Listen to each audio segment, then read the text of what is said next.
Hello out there, YouTubers. This is my second video. I am a third generation ex Jehovah's Witness. Thank goodness for the X. And thank you for watching the first. And now with the second. What you see on the thumbnail is two books that I want to discuss a little bit. But without further ado, I want to thank a couple of people that have been very pivotal in my life, uh, sort of mentors towards me, people that I have always looked to for direction, and people that just really have been influential to me as a Christian and in the outreach that I do at Healing X Outreach. First of all, I want to thank my father in the faith, Roy Howdy Shell. Roy Howdy Shell was there for me at a time when really I had no one. Roy was running Refuge Outreach Ministry at the time, and he has been a father when I have not had a father. And Scripture says that that we may lose mother or father, but yet we will have those in the kingdom of heaven. And he has been one of my many fathers in the faith, and I call him Dada because he is my father in many ways more than just spiritual.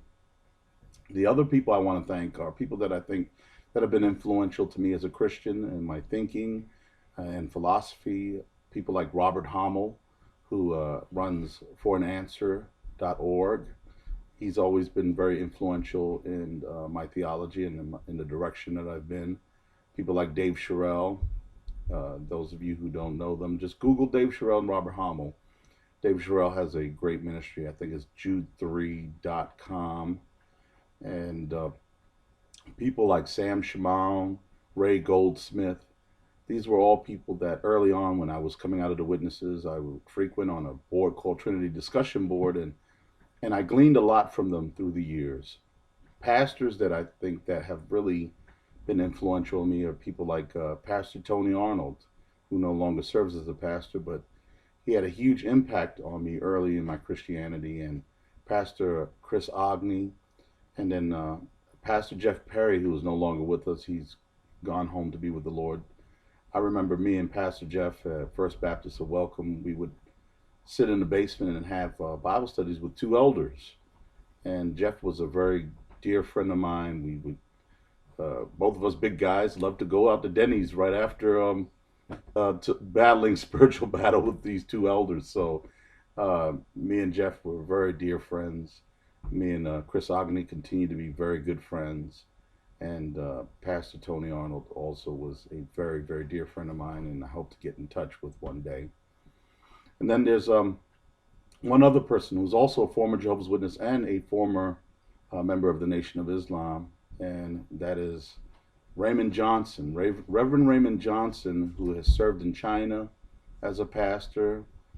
He was my first encounter with a huge site. Actually, back then we didn't have blog sites. We had email kind of discussions, and everyone was on this email list, and we would. That's how early on we all, as ex-witnesses, would come in contact. And he ran XJW Central. So Reverend Raymond Johnson has been a very important figure in my life. Now, dealing with the two books that you just saw as the thumbnail, that is Ken Sand's The Peacemaker and Diversity and Unity by Shirley Guthrie. For those of you who are familiar with Raymond Franz, who used to be a member of the governing body, he was affiliated before he passed away with an organization called BRCI, and it was called Beacon. And Marilyn's wife would handle the hotline there at 1-800-Y-1914. I'm not sure. I think BRCI is no longer existing anymore, and I'm not sure if Marilyn is still doing the hotline on her own.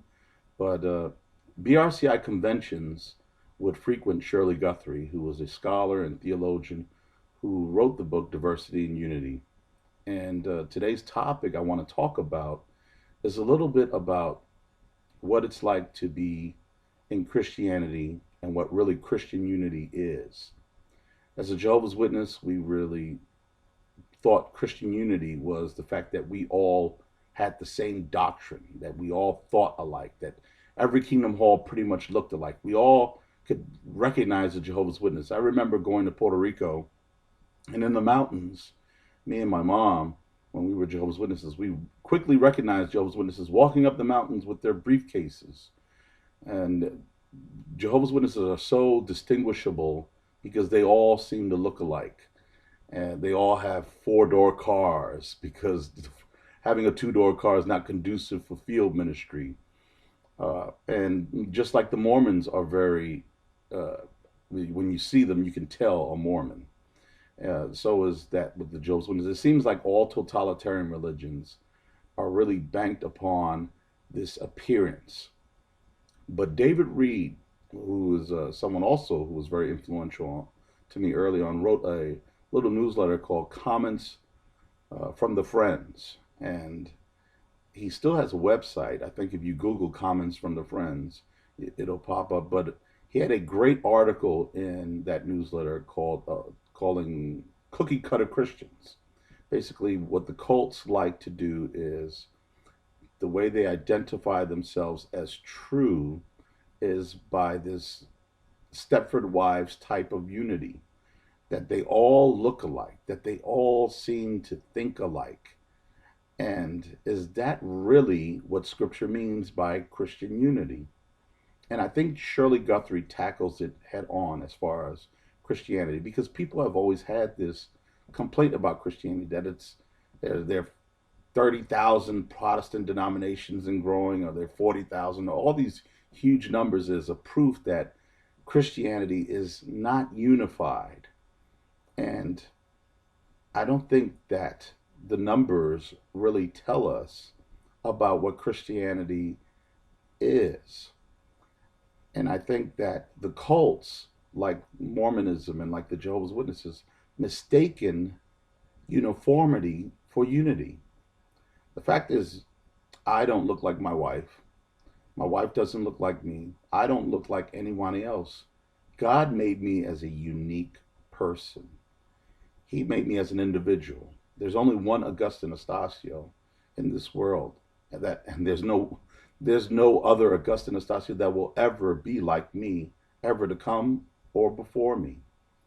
I am unique, and God makes us all as unique people. Now, what does that mean? That doesn't mean that we should all look alike in order to have unity. That we can actually uh, disagree on certain things and yet not be disagreeable. And I remember one very interesting encounter that I had. I had just become a born again Christian. And I was in a shopping mall going through the store, and I was just buying groceries. And over an aisle of eggs, me and another older gentleman just started talking about Jesus. And it didn't matter what denomination he went to, what the name of his church was. There was a united thought that we had. There was a unity that was beyond the ethereal. It was something that tied us together. And that tie was the fact that we both loved the same Jesus Christ. That Jesus Christ was so important that even over eggs, we could wind up speaking about him to each other and having this same united uh, thought, the same unity of spirit that goes beyond just doctrine. And that was my first encounter with really unity in Christianity despite diversity. Now, I did eventually find out that he was Pentecostal and he went to a holiness church. And it didn't really matter. It didn't matter that at the time I was going to a Southern Baptist church and he was going to a Pentecostal church. All that mattered was we both loved Jesus. We had this common bond in Jesus Christ. And that is what strengthened us both in edifying one another over just some paltry eggs.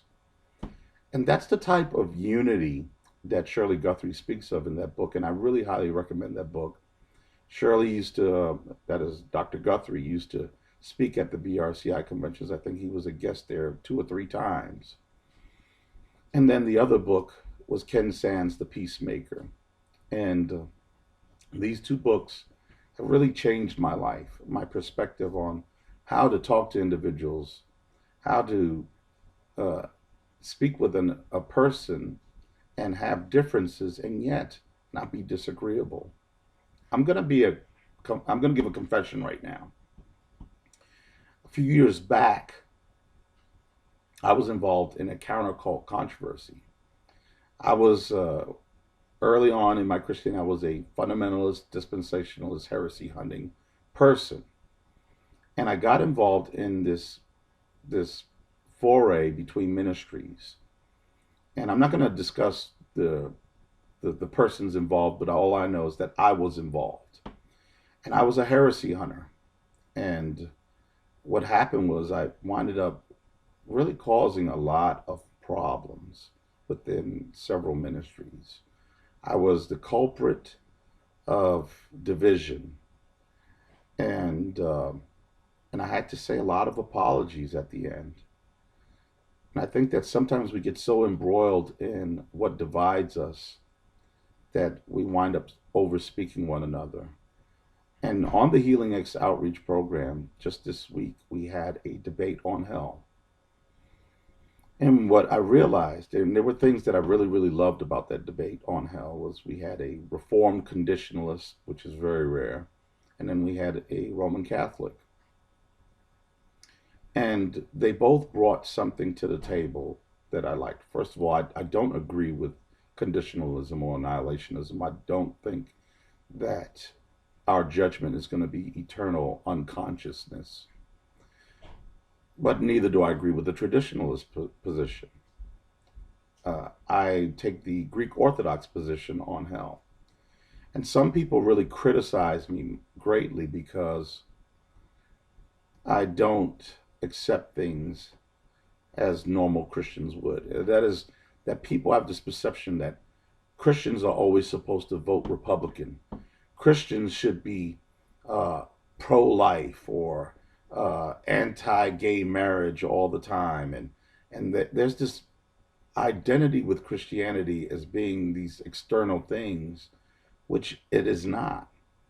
It is absolutely, there are plausible reasons to differ on a lot of these different topics, political or social topics that we have. And I'm not going to go into detail about what those are, but all I'm going to say is I think outside of the box. And the minute that you try to put Christianity in a box, you wind up becoming a heresy hunter instead of a bridge builder.